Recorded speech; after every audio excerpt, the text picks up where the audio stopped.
Hello everyone, welcome back to my channel, or welcome if you're new here. My name is Madison. I make video essays about pop culture and trending topics. I'm also a singer and a songwriter, so if you like that intro music, check it out. Links are in the description. And speaking of influencers who also make music, I wanted to talk about Addison Rae, but more broadly, the concept of authenticity when it comes to niche cultures and subcultures and music. I find the controversy around her rebrand very interesting because it seems like some people really love it and embrace it, and some people really hate it and think it's fake and inauthentic.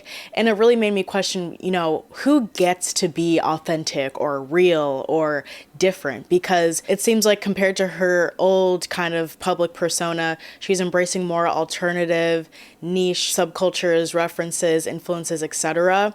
that weren't really present before, which is why people kind of think it's kind of performative or it's fake. It seems like some people can change and rebrand and evolve and it's accepted, and for some people it's seen as fake or calculated in a really negative way. And so I wanted to talk about how niche culture has become more mainstream with mass media and the internet, TikTok, etc., and who is allowed to be considered authentic. We're going to be talking about Rockism versus Poptimism, the Kendrick and Drake beef, and how those two figures embody that debate, and of course Addison Rae's rebrand. So is Addison Rae a poser? I guess we'll find out. Speaking of niche culture, a niche that I'm really into is spirituality and astrology. Maybe the story will be interesting to you. So a friend of mine has been seeing this guy for a few months, not super casual but not super serious either. She really liked him, but she kept wondering, is this going anywhere? So she decided to do something a little unexpected to figure out where things were going. She booked a session with a psychic named Maya, who does private readings through an app that's been going viral lately called Astro Talk. Maya didn't ask her much, just her name and date of birth. And then she goes, he's into you, just give it some time and wait a week before making a decision and he'll tell you how he feels. 5 days later, they're hanging out, he tells her he really likes her and doesn't want to see other people. So if you're ever in a situation like that where you're overthinking, feeling stuck, or just want some answers, Astro Talk might really surprise you. The first chat is free, so you've got nothing to lose. And you can ask them anything. The link is in the description if you're curious. Addison Rae originally rose to fame as a TikTok creator. In just a few months, she became the third most followed creator by mid-2020, mostly known for her TikTok dances similar to creators like Charli and Dixie D'Amelio. When she blew up on TikTok, she left her hometown in Louisiana to move to LA so she could pursue being an influencer full-time. Addison Rae was considered kind of just like a run-of-the-mill Gen Z TikToker. Like when you think of especially in 2020, the stereotype of a TikTok dancer, whatever, it would be someone like Addison Rae. And I don't think she was really taken that seriously by anyone over the age of 13. She kind of made cringy TV show appearances and TikTok dances. She was in a content creator house. In an article titled Addison Rae, Bella Poarch, Charli D'Amelio, and the Blandness of TikTok's Biggest Stars, they describe Addison Rae as a straight TikTok mainstay, a side of the app known for mediocre dancing by pretty teens. On straight TikTok, you can be an okay dancer with an expressive face, and 1 year later, you get a beauty brand, a publicist concocted friendship with the Kardashian, and the starring role in the gender-swapped Netflix adaptation of She's All That. I remember when people like Charli D'Amelio and Addison Rae became super famous, people really questioned why they were kind of cherry-picked by the app to become the app's biggest creators. And I really think, I don't know if it's considered a conspiracy theory, but I think it's true that TikTok wanted the face or faces of the app to be a very specific kind of person. I think you know what I'm getting at here. I think maybe that added to why people didn't take her seriously because, she was just making TikTok dances, and it seemed like maybe she didn't deserve the amount of fame and probably money that she was getting at the time. But eventually she did branch out from just doing TikTok dances to being in movies and making music, of course. Like the previous article mentioned, she was in the She's All That remake on Netflix, which was met with plenty of criticism and again was not taken seriously like pretty much everything else in her career at the time. She was releasing music even back in 2021 with her song Obsessed,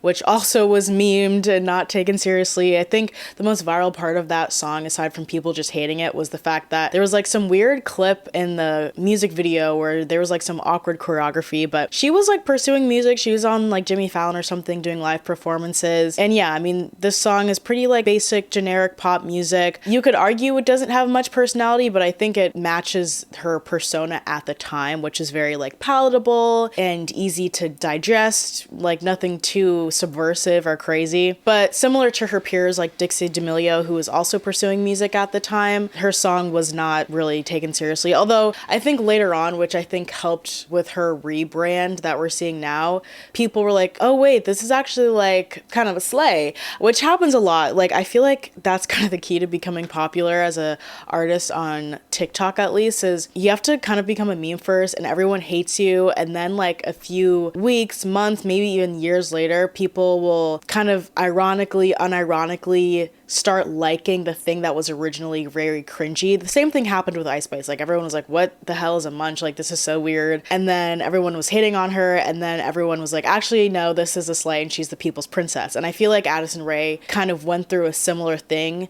with her older music. I think she was making demos that were originally written for other artists like Lady Gaga, and that also kind of started to get people's attention, and people were like, oh wait, she's actually like kind of cool.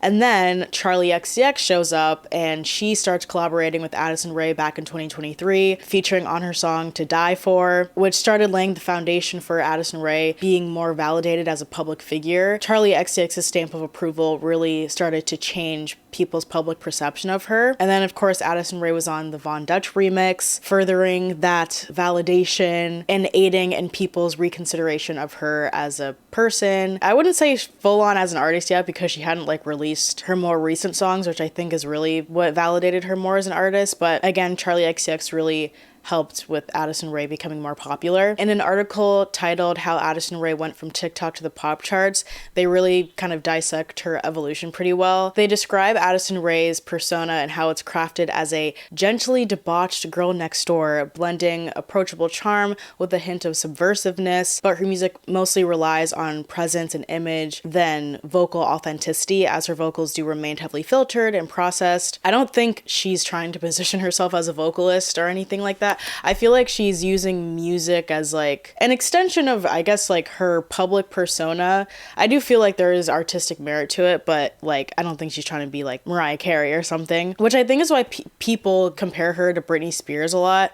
I'm not a huge fan of all the who's the next Britney like conversation thing. I don't think there needs to be an next Britney. There will never be an next Britney. And honestly, I wouldn't wish that on anybody, because we all saw what happened. That's a whole other conversation. But the whole like kind of girl next door meets subversiveness is a very Britney Spears type of template. Anyways, in the article, they talk about her lyricism and how she often plays with the tension between genuine desire and performative fame, openly acknowledging her pursuit of mass adulation over personal connection, which both satirizes and embraces this artifice of celebrity. And like I mentioned earlier, her collaborations with Charli XCX push her closer to coolness, yet still maintaining this sense of wholesomeness and a lack of irony, which kind of sets her apart from a lot of current pop acts that really embrace like the edginess of it all. I think she's touching on something that people are really resonating with right now, which is openly wanting something and saying it with your full chest. I was posting like ridiculous amounts of videos a day.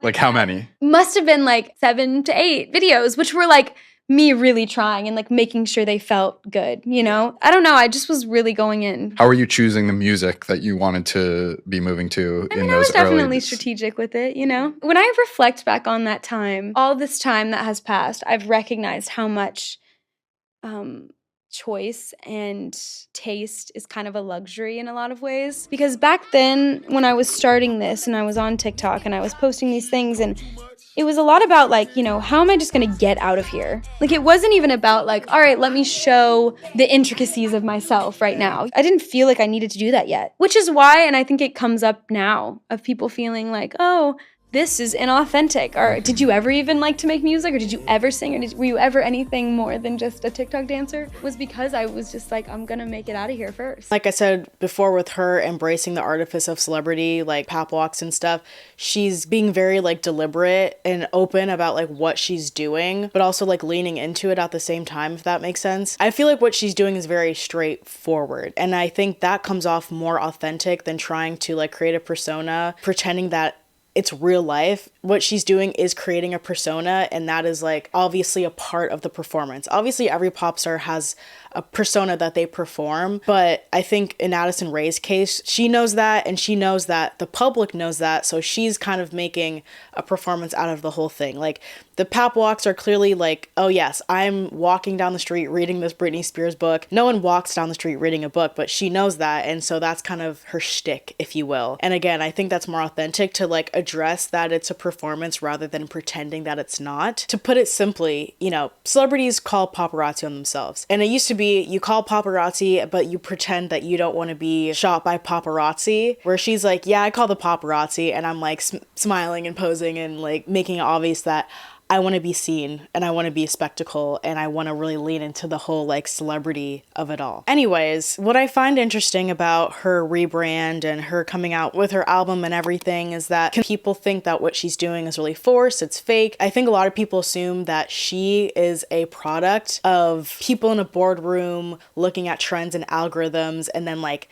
pasting it onto a mood board and being like, okay, Addison Rae, this is you now. It got me thinking about like niche culture and how everyone, not just Addison Rae, has their own niche and is a mood board. I mean, mood boards have been a thing forever, but like, you know, Sabrina Carpenter, she's one of the biggest pop stars right now, and she has a very distinct vibe, a distinct niche. She's mainstream, but she has like something very packaged and put together about her, which I think every pop star to a certain extent needs to be successful. Like, they need like a thing. I don't want to hear too much about Addison Rae's vibe being too curated or whatever. If you at any point in time had the song Messy on your Spotify playlist and or have more than one Pinterest board that's like designated to a vibe, you know, if you have like an indie sleaze, a rockstar girlfriend, a coastal grandma, whatever, honestly, all of our pop stars from now on are going to be this way. Everything that we ever consume from here on out will be a core of some type, and there's really nothing we can do about it. I don't really think that Addison's doing anything that the other people aren't. It's kind of just a matter of how well you knew them before they decided on what their curated vibe was going to be. Like, Addison's at a disadvantage because we all knew her on the come up because she was just some random girl from Louisiana or whatever. Like,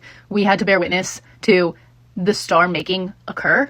But if you think that star making is not happening at every turn, it's just because you didn't get to see what happened before. Like, you didn't get to see the transition. You don't get to see the stories that are happening behind the scenes. It's really up to you whether you want to fall for it or not. Your life will probably be more enjoyable if you just do. But because of the way Addison Rae has been packaged or repackaged, in this case, people find it to be fake or inauthentic. It reminded me of the video I made about personal style. I was talking about how personal style is acquired over time and is a product of your lifestyle, not necessarily how many things you can order on Amazon and have shipped to your house overnight. Like, you can't develop personal style by buying a whole wardrobe online and getting it the next day. And so I think people are skeptical of Addison Rae, and they're like, has she been acquiring the wardrobe, or did she buy this on Amazon? Do you know what I mean?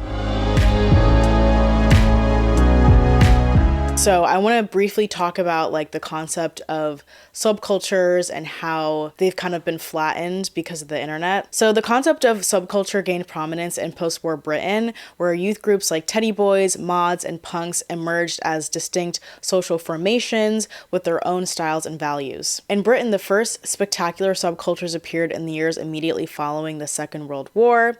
These early subcultures often arose in urban working class contexts, reflecting tensions around class, race, and generational change. The history of subcultures is, in effect, a record of attempts to negotiate the gap between the promise of modernity and the experience of its limitations. Subcultures evolved alongside changes in popular music, fashion, and mass media, with each new wave building on or recreating against those that came before it. Each successive subculture has modified, challenged, or transformed the raw materials handed down by its predecessors. Subcultures have historically emerged as creative responses to dominant social norms, often forming among youth who feel alienated or marginalized by mainstream culture. The development of subcultures is deeply tied to periods of rapid social change like post-war eras, economic shifts, and urbanization, which disrupt traditional identities and create space for new forms of collective expression. Subcultures often use style, music, and language as tools to resist or critique mainstream values,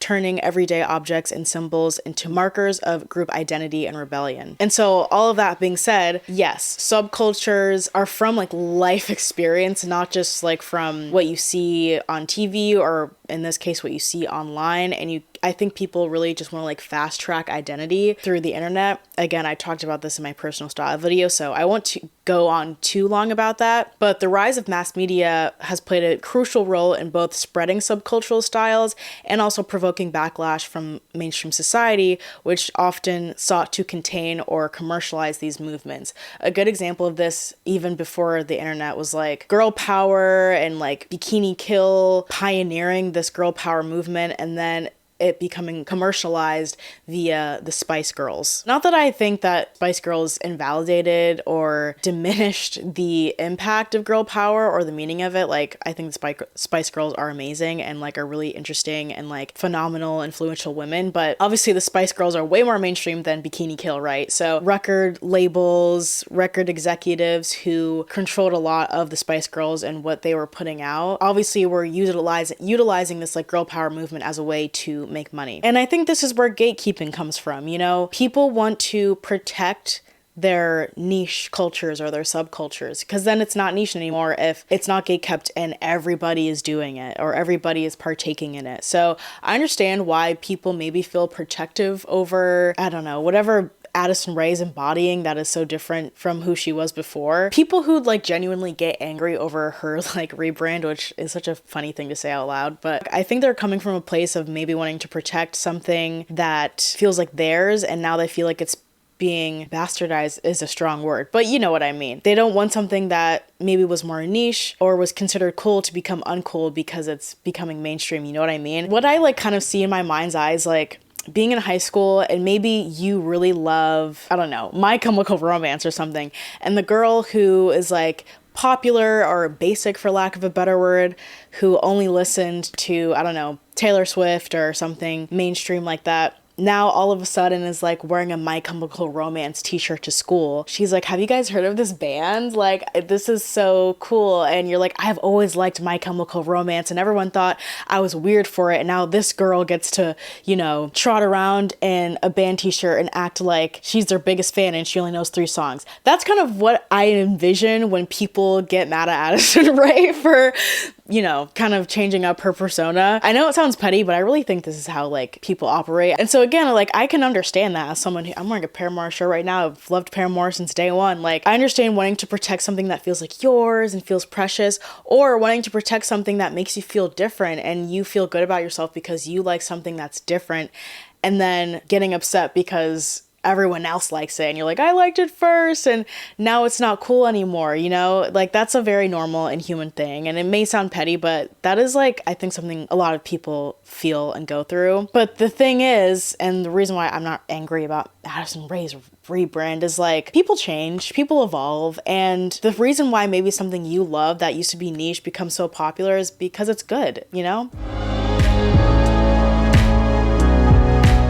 But anyways, I want to talk about the concept of Poptimism versus Rockism and how that plays into this whole conversation, specifically around authenticity. So Rockism is a critical idea in music culture that emerged in the early 1980s, used to describe a mindset that values traditional, authentic rock music, often by white male guitar-based bands, over pop, dance, or experimental genres. The term was popularized by British music journalists, notably after Pete Wiley's Race Against Rockism campaign in 1981, as a way to to challenge the narrow standards of what was considered good or serious music. Rockism is rooted in nostalgia and a belief in the superiority of certain artists, albums, and attitudes, often dismissing pop, singles, and artists seen as artificial or commercial. The debate was evolved from a niche concern in music magazines to a widespread online discussion, with anti-rockists, sometimes called Poptimism, pushing for a more open, inclusive appreciation of all music, regardless of genre or perceived authenticity. And I mean, we still see this kind of mentality permeating in our culture today. I think it's different now. I think we are more in a more like Poptimist era right now, but people still talk about someone like Britney Spears as like this like less than artist because she is a pop star, and we automatically in our society, our misogynistic society, associate a female pop star as like vapid and lacking like artistic integrity or authenticity, which just isn't true. And there's so much that goes into artistic expression other than just like having really sad lyrics and strumming on a guitar. Like there's so many ways to authentically express yourself. And as someone who loves all genres, like I listen to so many different kinds of genres, including pop music, something that I didn't realize until I really started to get into pop music as an adult, because I remember in high school and middle school, I was very like, I don't listen to pop music. Which I did, I just didn't realize it. Like, popular music can literally be anything. Rap is literally pop music now, but that's besides the point. When I really got into like more female pop artists, I was like, oh my god, their deep cuts are so much better than their singles. I think many people have this experience where they hear someone's single on the radio and it's probably overplayed and it's so annoying, and every time you go into Target or CVS you hear this song and you can't escape it. It becomes annoying, and it's like, this is just like vapid surface level pop music, and so you think all of their music is that way, but that's not true. Like I mean, I really like a lot of the Britney Spears singles, like their iconic pop classics, but I really got into Ariana Grande once I dived deep into her discography, and I like fell in love with her as an artist because she has such a range when you get into her deep cuts. And the same with Britney Spears. I mean, Britney Spears' deep cuts go crazy. I could like make a whole video about that. But anyways, the article, The Rap Against Rockism, is a defining piece by Khalifa Sine, I hope I pronounced that right. The article critiques rockism, a bias that equates authenticity in music with traditional rock values like writing your own songs, playing instruments, and performing live, while dismissing pop stars and producer-driven acts as less genuine. It argues that this obsession with authentic artistry is outdated and exclusory, often rooted in cultural prejudices about who gets to be seen as objective or credible in music.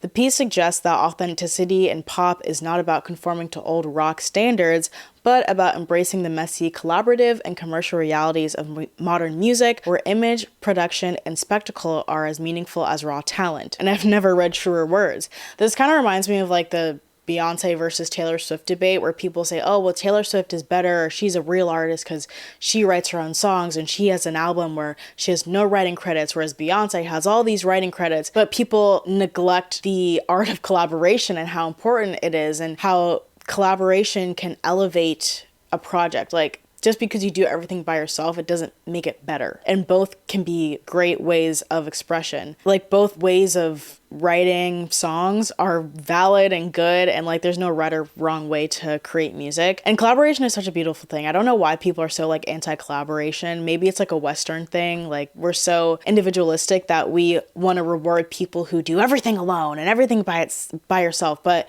I don't know. I don't think doing everything alone is always going to breed great art. Ultimately, the article calls for a broader, more inclusive understanding of authenticity, one that values pop's emotional impact and cultural resonance rather than its adherence to traditional notions of artistic purity. In a retrospective interview with Khalifa on his current thoughts around authenticity, he emphasizes that genres and their boundaries are constantly shifting, and that artists and audiences often construct authenticity. He highlights how punk's influence is less about a specific sound and more about an ethos or attitude, suggesting that authenticity can be about a shared spirit rather than strict adherence to tradition. He says, the reason it becomes a bigger tradition that eats everything is because punk is this kind of ethos, and the ethos in some ways is even more influential than the music. And that really stuck with me. Like, I feel like that's kind of a main like pillar of this video, this idea that ethos is stronger than the music itself. When it comes to any cultural movement, I think that's true. Like, it's kind of this idea of you remember how someone made you feel, not necessarily what they said. Authenticity isn't found in like the technicalities of who wrote what, how many writers did this, and like it's really about the intention behind it, I believe. And punk isn't the only genre that roots itself in authenticity. We'll talk about that more with the Drake versus Kendrick beef, but rap also has a very strong ethos of authenticity. He suggests that authenticity in music is less about purity and more about the complex, sometimes contradictory ways people define themselves through sound. And again, haven't read True Words. I mean, I think people are very obsessed with artistic purity to the point where they completely miss the point of music and artistic expression, and they try to make clear like guidelines and rules of what it means, again, to be authentic, or what is true artistic integrity or expression. That's kind of the center of the Addison Rae argument, is like her artistic purity. Is she truly being herself? And people are like trying to almost like gatekeep authenticity and like pick and choose who's allowed to be authentic based on their own internal rules. I don't think it's that interesting to like police someone's perceived artistic purity, but rather looking at how people and art and music can change over time and can be so complex. I mean, humans are very complex. We're not all just one thing, and I think Addison Rae is a good example of that. Now I want to talk about Poptimism. There's a Guardian article that discusses Taylor Swift in relation to Poptimism, titled "Taylor Swift Leads Poptimism's Rebirth," and the article frames Poptimism's rebirth around artists like Taylor Swift, who challenge old ideas of authenticity and artistic value in mainstream music by embracing and redefining pop. Authenticity in this context isn't about being real or unfiltered, it's about how convincingly an artist plays their chosen character or persona. This is not a question of authenticity. All pop stars, Swift included, play a character even if it's one that hews close to their true identity. It's a question of who's best at playing that part. And they talk about the success of Taylor Swift's 1989 album and how it demonstrates that artistic vision and commercial achievement can coexist, pushing pop's boundaries without sacrificing individuality or depth. And that reminds me of the Brat album, actually, and how, you know, that album clearly has Charli XCX's DNA embedded in it and screams artistic vision, yet it was also met with such mainstream and like critical acclaim, which is really surprising because obviously Brat sounds nothing like 1989 by Taylor Swift. It is so different from what you would hear on pop radio, yet it still became so huge. And I think, again, Brat is a really great example of how commercial achievement and artistic vision can coexist. You know, there's power in the niche. Even at the time, she was getting so much critical acclaim for Brat, but she still felt like this is niche. This is still a subculture. Absolutely. Which I thought was awesome. And I think even when she was having her biggest commercial success, all the things she did to market that album were still only to the subculture. Yeah. It was Boiler Room. It was her doing the performance in the middle of upstate New York, like that rave. It was her shutting down Times Square.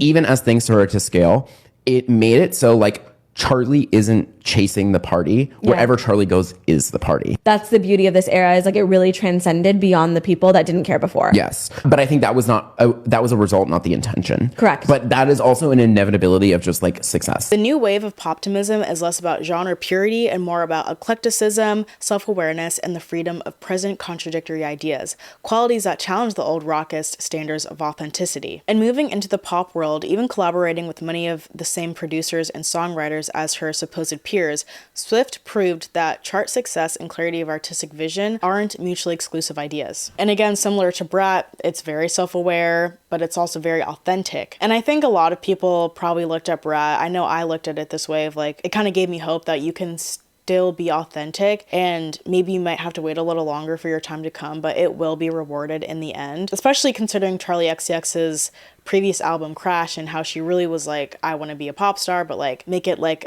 ironic and a performance. And then she was like, okay, I'm just gonna like be myself and make something I really love regardless of public reception. And that ended up being the moment that I think she wanted from Crash, which I thought was really interesting. That being said, Poptimism does not exist without its critiques, and the article is Poptimism now as blinkered as the Rockism it replaced. The article argues that Poptimism wants a reaction against the narrow standards of Rockism Rockism has become just as rigid in defining authenticity and value in music, which tale as old as time. I feel like something created as a reaction meant to oppose a idea or stance gets so extreme it kind of comes back around and embodies the same issues that it was trying to combat. It's kind of like politics, you know? Where Rockism idolized the authentic old legend, Poptimism now often elevates the latest pop star and commercial success as markers of artistic worth, sometimes dismissing older or less mainstream acts. I vaguely remember seeing a meme that was like, Madonna's a flop, insert young pop star outsold her or something. And it's like, Madonna?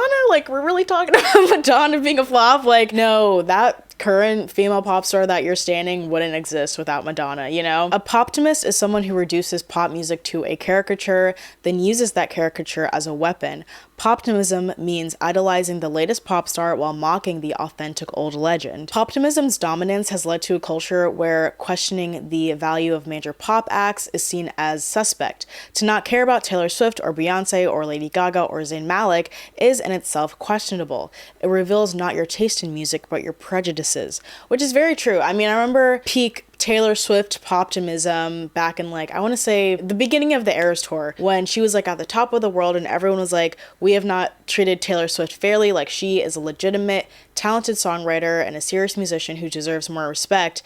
And people were really questioning people who hate Taylor Swift for no reason. And it's like, do you hate Taylor Swift because you just hate women? And that was kind of like the narrative for a while, which is like a genuine critique. And I think is true. Like the point I brought up earlier with Britney Spears, people just don't take female pop stars seriously as musicians. And so I think it kind of reached a fever pitch and then just like came all the way back around to being like, okay, just because you don't like Taylor Swift, it doesn't mean you hate women. You can just not like her music. It doesn't mean that you're a misogynist. And just because you don't personally like resonate with all of her songs, it means nothing about like who you are as a person and how you feel about women, you know? Which I feel like has the opposite effect. Like it just makes people, again, take her and her fans less seriously because, you know, Swifties have their own reputation and whatever, but like it's kind of like when people dilute the concept of racism and just call everything racist. Like literally anything could be racist. I could be walking down the street and someone bumps into me and I'm like, well, that person's racist. Well, that completely dilutes the meaning of racism, right? Just because someone doesn't like something you don't like, it doesn't mean you have to kind of justify your own interest by demonizing someone in like a really serious way. And that really is like the issue with stan culture, which I'm sure I've talked at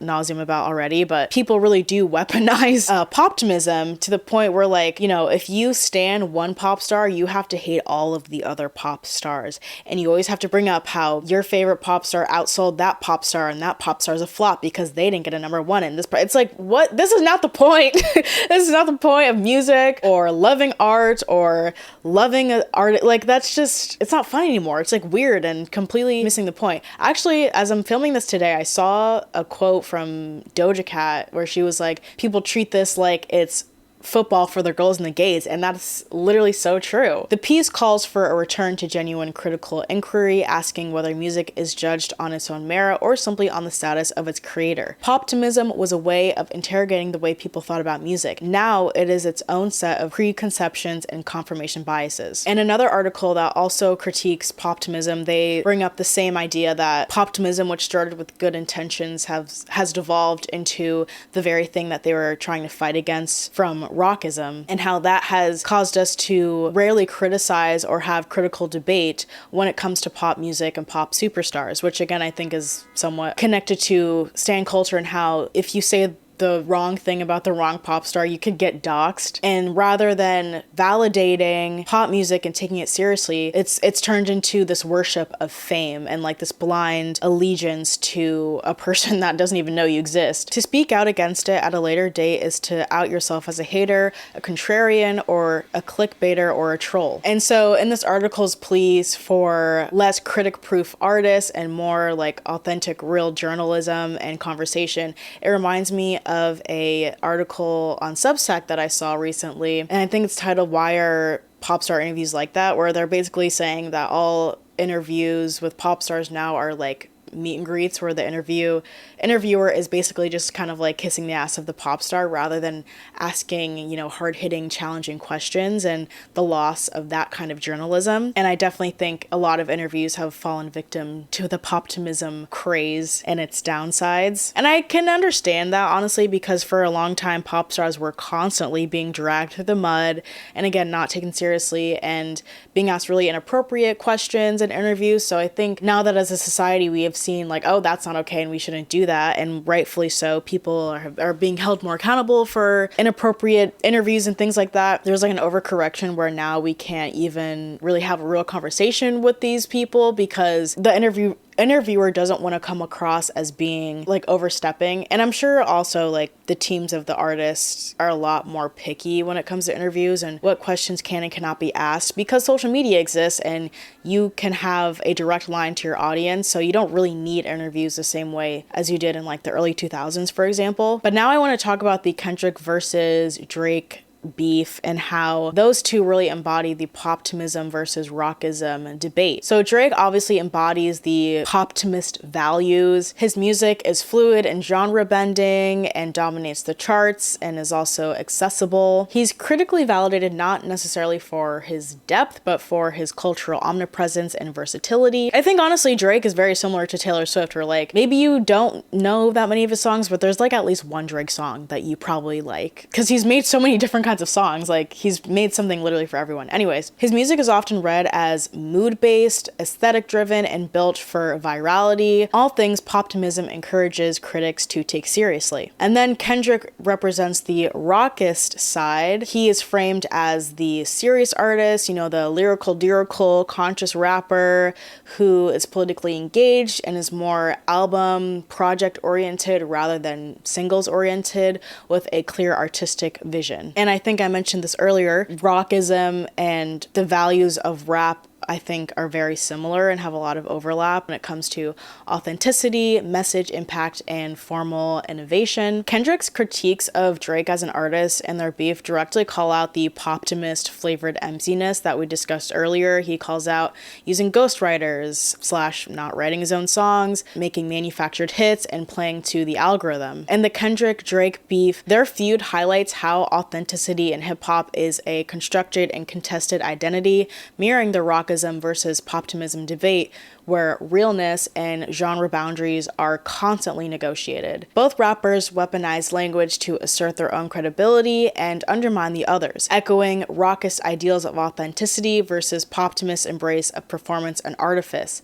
Kendrick, for example, mocks Drake's Toronto roots and pop music sensibilities, asking how many black features till you finally feel that you black enough. Drake, in turn, frames Lamar as acting like an activist, it's make-believe, and questions his credibility, paralyzing Poptimist critiques of rockist gatekeeping by exposing the performance behind an authentic persona. Kendrick's questioning of Drake's cultural authenticity when it comes to his race represents that kind of gatekeeping I was talking about earlier, and how there is, you know, validity to gatekeeping because you want to preserve a culture and you don't want it to be sold for mainstream appeal with a lack of integrity. Like, he literally calls Drake like a white boy and a colonizer, and again questions his blackness and connection to hip-hop, which mirrors this rockist tendency to gatekeep who gets to be considered authentic in a genre. So this feud evolved from judging who's the best rapper and lyrical skill to a referendum on personal values and cultural legitimacy, reflecting how debates over authenticity in music often shift from sound to identity and ethics, which circles back to what Kalefa Sane was talking about. Michael Eric Dyson also talks about this feud and how the public's obsession with authenticity in this feud exposes the limits and contradictions of purity politics, as both artists are forced to perform and defend their identities in ways that are as much about audience expectations as personal truth. Drake himself says, at the end of the day, I consider myself a black man because I'm more immersed in black culture than any other. Being Jewish is kind kind of a cool twist. It makes me unique. Ultimately, this feud reveals how hip-hop, similar to rock before it, becomes a stage for negotiating who gets to belong, who gets to speak, and what counts as real, reminding us that authenticity is always a moving target, shaped by power, history, and the messy beauty of cultural exchange. When it comes to artistic evolution and genre bending, I think if Drake is here and Kendrick Lamar is here, Beyonce is kind of in the middle, where she's able to shift in and out of different genres or kind of abandon the concept of genre altogether while still remaining authentic and like maintaining a dedication to craft and things like that, while still of course like having mainstream appeal and using collaboration and things like that. I dive really deep into Cowboy Carter in a previous video about Black Americana and if Black people are allowed to be patriotic or proud Americans and what that looks like. So you can go watch that for more thoughts on Cowboy Carter and all of the fun controversy with that album. So with all that being said, is Addison Rae really a poser? Is she faking it? Or is she just subject to the constant moving target of authenticity? Many artists have gone through that kind of evolution.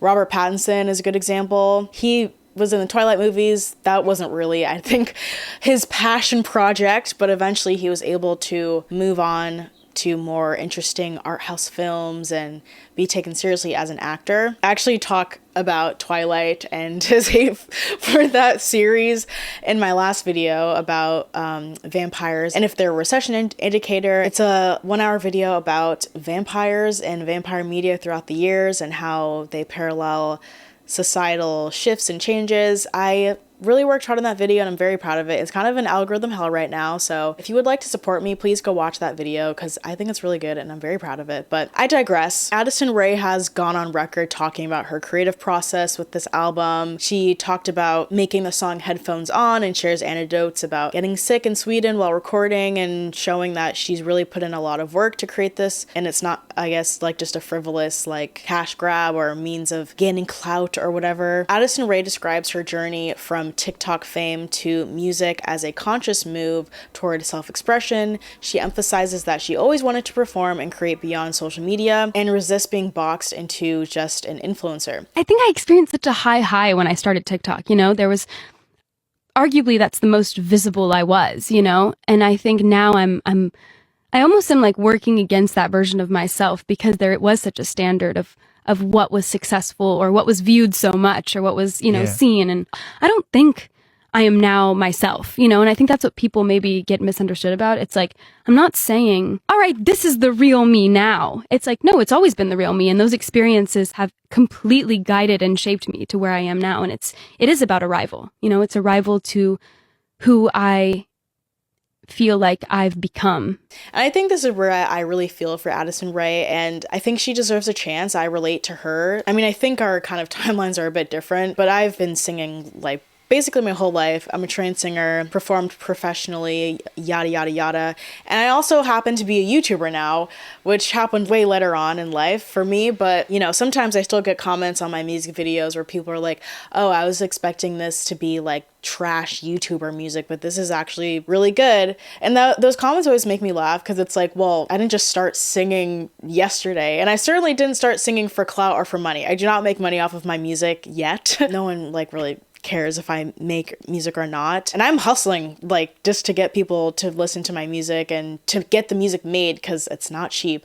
And so although Addison Rae and I are different and she has access and is way more famous than I am, people always like put all influencers, YouTubers in a box and assume that, I don't know, they're not talented or something just because they happen to have a platform online. And there are so many different ways to be an influencer and a content creator, but also not everyone is Jake Paul is what I'm trying to say, basically. She has openly discussed the tension between public perception and her private intentions, noting that her self-titled album is about returning to her core identity and challenging this idea that her artistry is manufactured or inauthentic. And she's acknowledged the pressure and sacrifices that come with being famous and frames her creative process as a form of self-discovery and resilience, and insists that her work is meant to be digested over time, not just as disposable content for fleeting attention. I know in Anthony Fantana's review of her album, he kind of perceived it as like an extension of her like public persona. And I don't think that's entirely wrong. Like, I do think she's kind of like building a world here and music happens to be a part of it, but I do think there's artistic integrity to it as well. It's kind of like what I was saying earlier, like I don't think she's trying to be like a vocalist, which her vocals were critiqued in that interview, which fair enough. People have critiqued her live singing. She's not a vocalist. She's not, I don't think, trying to be like Mariah Carey or even someone like Madonna, or maybe she is, I don't know exactly, but it seems like there's a more fun and self-exploratory approach to her music. Speaking of Madonna, she's also been very forward with her influences. Like, she kind of wears her influences on her sleeve, which some people would consider derivative, but I think it's honestly pretty normal, especially when you're still finding yourself as an artist. Like, it's clear that Madonna, Lana Del Rey, and Britney Spears are huge influences on her music.